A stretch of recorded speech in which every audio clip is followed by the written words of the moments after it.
And happy birthday to my boss. We are going to another trip to fulfill one of her bucket list. Today we are at San Marco Airport in Venice, Italy. This airport, guys, it's kind of like not the regular one since it's connected to the dock. So there's no bus, no Uber. As soon as you arrived, you go down all the way to the hall and then you see this strip right here. But it's all boats. No bus, no Ubers, no bicycles or anything. It's one of a kind experience, and this is once again Venice, Italy for the birthday girl. Since we picked the boat route, you're going to be paying 19 euros for one way or 32 euros for round trip. You can use that ticket round trip and valid for 30 days. There's also a train going from the mainland to Venice, the island where we're heading, but we picked this route. So 32 euros per person round trip for the entire summary of the vacation. So there's only 2 trips for this. So once again, from the airport heading in, you're going to get a ticket. It's like, can we put it like a bus transport, but it's in the sea. So this is the main method of public transport. There is a train, however, we did not pick that route, and I think it's a little bit more cheaper.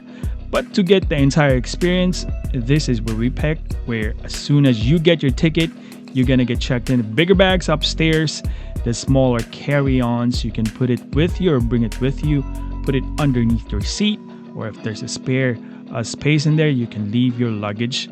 And we are heading to the main island. And if you want to pick a little bit more private route, 120 to 150 euros for private taxi. So there's a lot of different stops. You can see at this spot right here, it's the airport. You can see the tip of the tail of the airplane. And there's a lot of stops since this is the public transport of Venice. It's not just the main island. So before going to our main stop where your hotel is, you have to figure out which island you'll be staying so that you get off at the right manner in the public transport, which is this boat. Makes a lot of sense.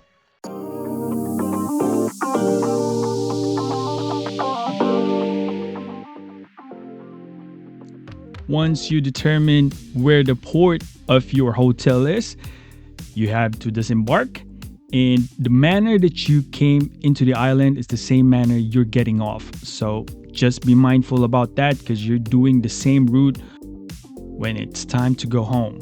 So we arrive at our pier, and this is the dock, which is B2 in the port in San Marco.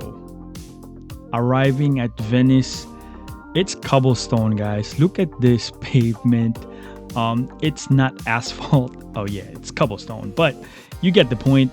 The very old field, immediately you will feel the vibes. Right here on the right side, it's the statue of, I believe, Marco Polo, and it's a landmark here. So a lot of people stopping by, taking photos because it's a bright sunny day, which is very nice upon our arrival, and much appreciated. Since we are already here, why not take a photo?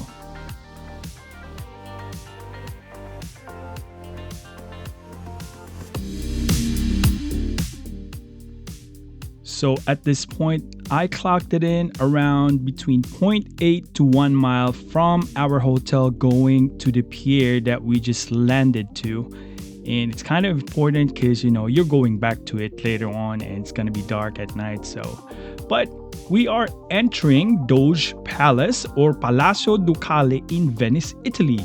It was the seat of power for the Venetian Republic's government, a historic center for Venetian spies and prisons, and a symbol of the city's authority. And straight up ahead is the St. Mark Square. On the right side is the St. Mark Basilica, which is the religious center of the Republic of Venice and is attached to the Doge Palace. If you want to enter both landmarks, you would have to reserve ahead to get a ticket. That would be a little bit more, I would say 20 to 30 euros depending on the day. but all of the tickets are sold out when we came.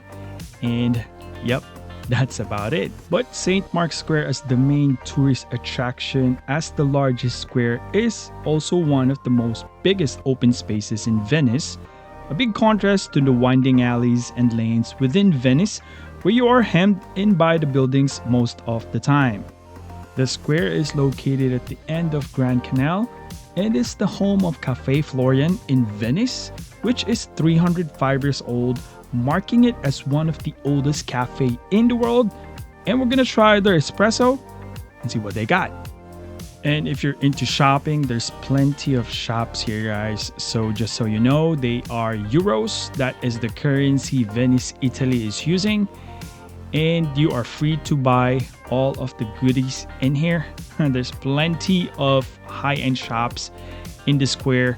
But when you reach out on the outer layer of the square, where the canals and the streets become really narrow, that's where the good stuffs are. And as you can see, a lot of tourists are starting to pile in. We arrive around 9 a.m.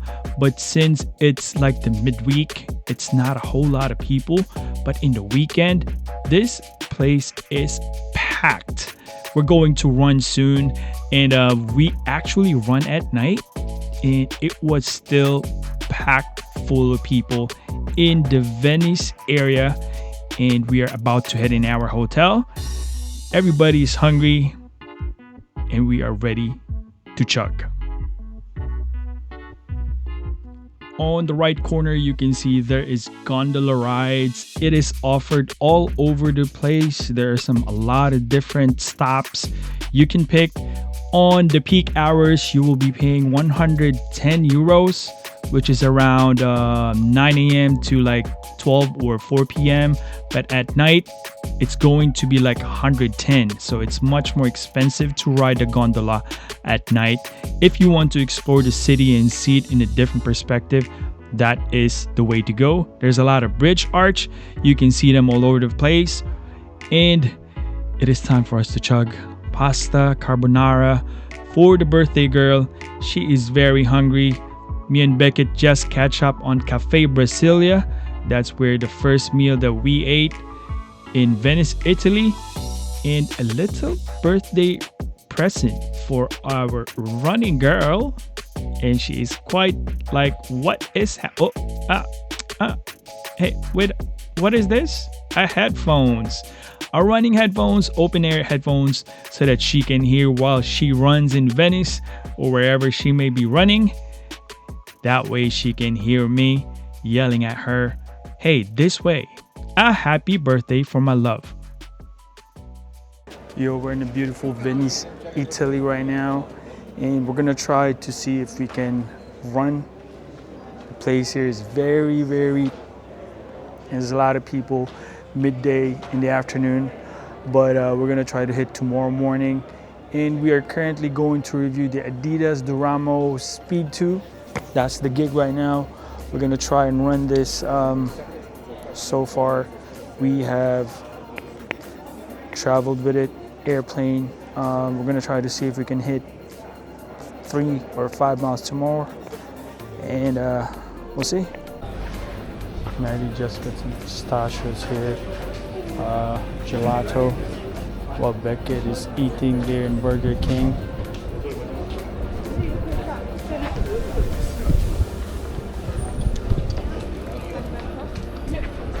Midday in the afternoon, there's a lot of people, bro.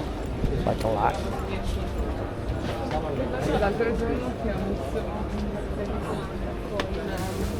And they're here.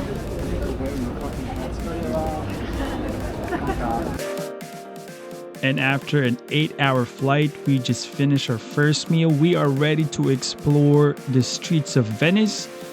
It's starting to pack up with people, guys. A lot of goodies in here. You see that little bit of chocolate going on in there. Traditional coffee making in Italy, and a lot more. Venice has a lot of hidden narrow streets. They're interconnected. Best way to navigate is Google Maps. There's a lot more ways to do it, guys, but Google Maps works very well. And a lot of times, if I don't have Google Maps, yes, you will get lost. I guarantee you that. It is amazing. One of the famous bridges here where a lot of stars are shooting, like Ocean's 12 and all. Yes, a lot of plazas, a lot of shopping going on, guys. Gelato priced really well. Right up ahead in the right corner, that is the infamous theater. Vivaldi is performing tonight and it's sold out. And we're heading to get some groceries since we are heading to a new country. We are not sure of, how the kids react, but walking through the streets around 0.5 miles from our hotel, there's a little convenience store, but I figured out there was a bigger grocery store, and the birthday girl wants some cheesecake pistachio all over overload here in Venice. And we are capped off the day today, guys. It is amazing. Happy birthday to mom. Once again, Venice, Italy, day 1.